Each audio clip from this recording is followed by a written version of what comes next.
मैं हूं हरबंस नागो के एक और नया अंक लेकर आया हूं आप सभी के लिए सीधे प्रसारण में। और इस सीधे प्रसारण की बात है जो पाकिस्तानी खुफिया एजेंसी आईएसआई ने कुछ और मुस्लिम कट्टरपंथी देशों के साथ मिलकर एक नए आतंकवाद की जो रचना की है और उसमें उन्होंने व्हाइट कॉलर को शामिल किया है। उसके लिए जो सारे प्रमाण मिल गए हैं, ये बात तय हो गई है कि पाकिस्तान मैं ना मानूं की कहावत को यथार्थ करता है। और ये सारे हालात देखकर आज थल सेना प्रमुख उपेंद्र द्विवेदी ने पाकिस्तान को चेतावनी दी है कि ऑपरेशन सिंदूर जो पहला था वो सिर्फ ट्रेलर था। नई दिल्ली में सेना प्रमुख जनरल उपेंद्र द्विवेदी ने कहा है कि ऑपरेशन सिंदूर में सेना ने केवल एक ट्रेलर दिखाया था और अगर पाकिस्तान आतंकवाद को बढ़ावा देना जारी रखता है तो सेना उसे ये सबक सिखाने के लिए पूरी तैयारी कर रखी है और जिम्मेदार देश अपने पड़ोसियों के साथ कैसा व्यवहार करना चाहिए तथा सेना को यह भी पता है कि बैरंग चिट्ठी का जवाब किसे देना है।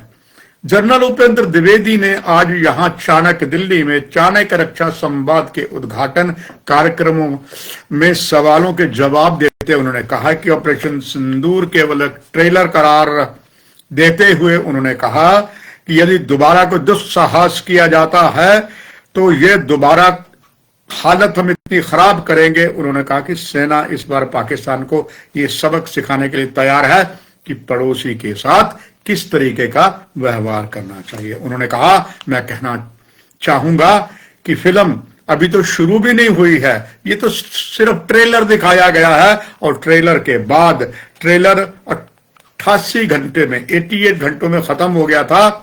तो भविष्य कैसा होगा हम इसके लिए पूरी तरीके से तैयार हैं और अगर हम इसे पाकिस्तान को एक ऐसा मौका देते हैं तो हम उसे पूरी शिक्षा देना चाहेंगे और एक जिम्मेदार देश अपने पड़ोसियों के साथ कैसा व्यवहार करना चाहिए। सेना प्रमुख ने कहा कि आतंकवादी या उनके आका हमारे लिए एक समान है। उन्होंने कहा कि सेना अब बैरंग चिट्ठी का जवाब देने के लिए भी तैयार है।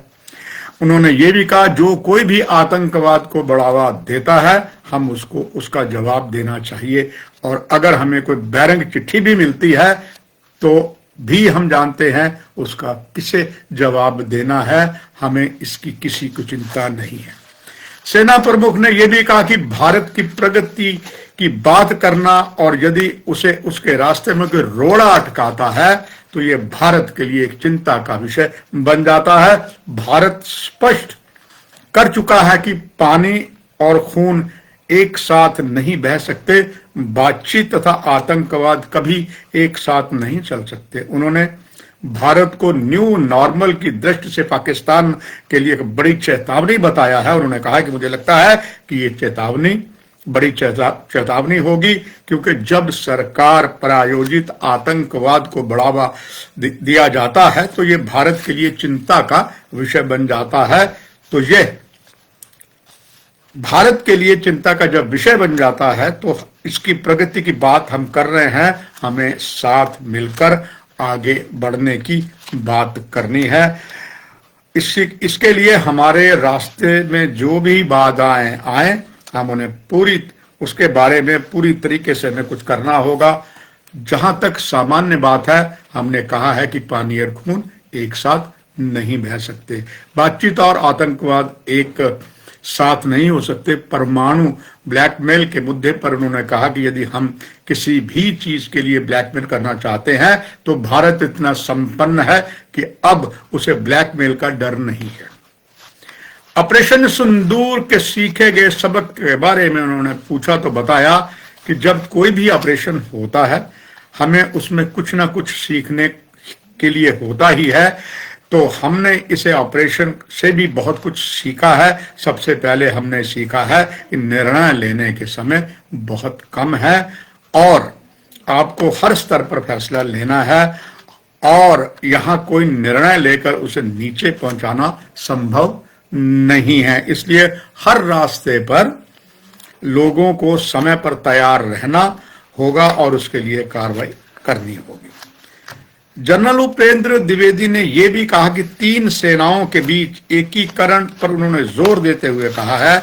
एकीकरण का अर्थ है चाहे वो थल सेना हो, नौसेना हो, वायुसेना हो, CFFA हो, साइबर हो, अंतरिक्ष हो, हम जितनी जल्दी से एक कृत्य करेंगे उतना ही आसानी से हम लड़ाई को लड़ सकेंगे। क्योंकि आज युद्ध बहु क्षेत्रीय है। अगर मैं कहूं कि केवल सेना ही लड़ सकती है तो सेना नहीं लड़ सकती, केवल हमें मिलकर लड़ना होगा। उपग्रह हमें बताएगा कि कौन कहां बैठा है। इस तरह हमारा साइबर हमें बताएगा कि अगर कोई ड्रोन आ रहा है तो क्या मुझे उस पर दागना होगा, क्या मैं उसके लिए विद्युत चुंबकीय स्पेक्ट्रम या लेजर से मार सकता हूं।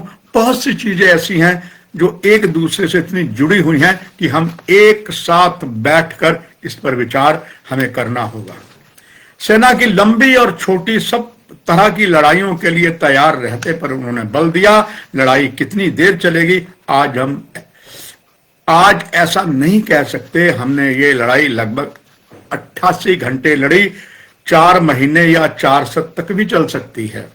इसे ध्यान में रखते हुए क्या हम उस लड़ाई के लिए सामग्री है, क्या हमारे पास इतने हथियार हैं, अगर नहीं तो हमें उसके लिए क्या तैयारी करनी होगी। हमें 4 साल की लड़ाई के लिए तैयारी करनी होगी।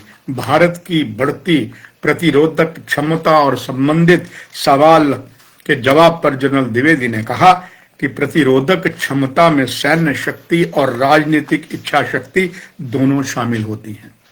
आज भारत के पास दोनों है।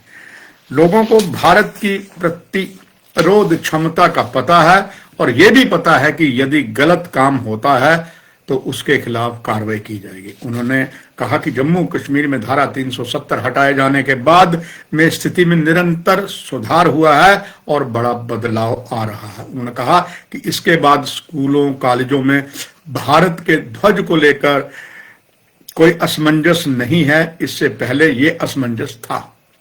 उन्होंने कहा कि हमारे पास जो राजनीतिक स्पष्टता है वह बहुत बड़ी बात है।